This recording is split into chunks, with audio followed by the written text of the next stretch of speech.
हे hello guys. So last month आम्ही गेलो होतो नाशिकला माझ्या नाशिकच्या आत्याकडे.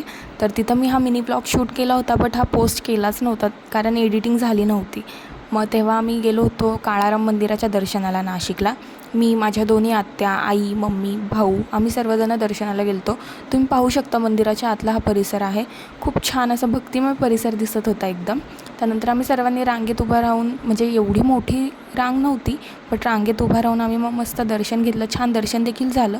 आणि तुम्ही पाहू शकता प्रभू श्रीरामांची जी प्रतिमा आहे, जी मूर्ती आहे ना, ती खरंच खूप सुरेख होती. आणि त्यानंतर आमचं दर्शन झाल्यानंतर आम्ही बाहेर आलो. मलाही तिथं हे दिसलं अमृत चाट. तर मी आणि आईनी अमृत चाट खाल्लं. तोपर्यंत सगळ्यांनी आहे ना उसाचा रस घेतला होता. त्यानंतर मला रस्त्यात येताना दिसल्या ह्या 50 रुपयाला बॅगी होत्या. मीन्स बॅगचा सेल चालू होता.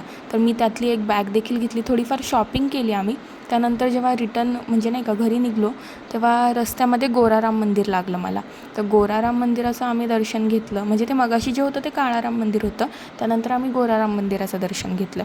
तर गोराराम मंदिर एवढं शांत होतं आणि खूप थंडावा होता आत मंदिरात. दर्शन झाल्यानंतर बाहेर खूप ऊन वाढलं होतं तोपर्यंत. मग आम्ही सर्वांनी थोडंसं कोल्ड्रिंक वगैरे घेतलं आणि रिटर्न घरी गेलो. आणि संध्याकाळी पुन्हा आम्ही शॉपिंगला गेलो होतो कारण रात्रीच्या ट्रेनने आम्हाला पुण्याला रिटर्न यायचं होतं.